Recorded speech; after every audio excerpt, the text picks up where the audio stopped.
ये हमारे पास आज की क्लास में 2025 का राइट टू इन्फॉर्मेशन का क्वेश्चन पेपर है, जो कि एमडी यूनिवर्सिटी रोहतक में पढ़ाया जाता है। उससे जो एफिलिएटेड कॉलेज है उसमें ये क्वेश्चन पेपर आता है। ठीक है, 2025। तो आज हम इसको देखेंगे, क्योंकि पढ़ाई रुकनी नहीं चाहिए भाई। पढ़ाई में चाहे जैसे हो काम आना चाहिए। ठीक है, तो ये एजुकेशन पर्पज के लिए मैं आपको दिखा रहा हूँ इसको। तो मैंने आपको पहले बताया था कि हर एक सेक्शन में से, यानी कि हर एक यूनिट में से हमें एक क्वेश्चन करना होता है, दोनों नहीं करने होते। तो इसमें से भी हम एक करेंगे। तो पहला क्वेश्चन है,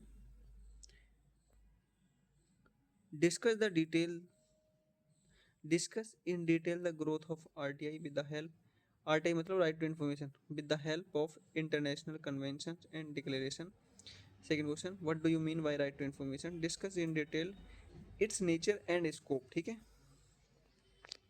तो नेचर और स्कोप बताने इसके हमें।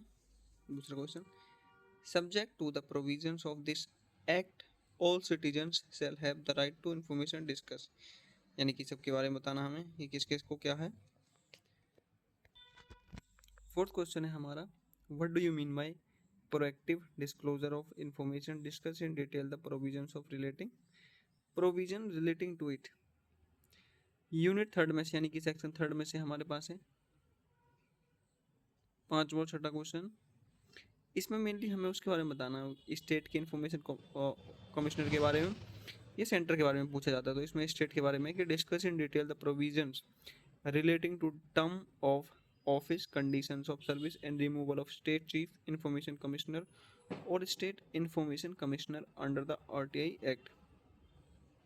छठा क्वेश्चन हमारा, what kind of penalties provision is provided under the RTI act, discuss in detail. चौथे में है हमारा, discuss the issue involved and decision of the court relating to the right to information and community participation in research foundation for science technology and natural resources policy versus union of india case। आठवां question है हमारा। ठीक है, इसमें judiciary का point of view देना।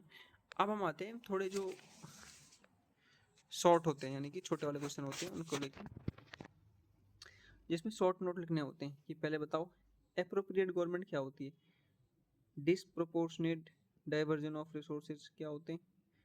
ठीक है, माफ करना इसमें से गलती हुई, disproportionate diversion of resources of public authority, reactive information, reasons for rejection of request for information to the requester, request for obtaining information, third party information क्या होती है, constitution of central information commission, bar of jurisdiction of courts.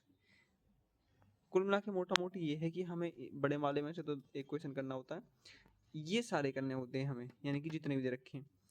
तो 2025 का मैंने आपको दिखा दिया question paper. अब मैं आपको नेक्स्ट क्लास में 2024 का दिखा दूंगा, जिससे आपको और हेल्प हो जाएगी पढ़ाई में, ताकि आपको कोई दिक्कत ना हो।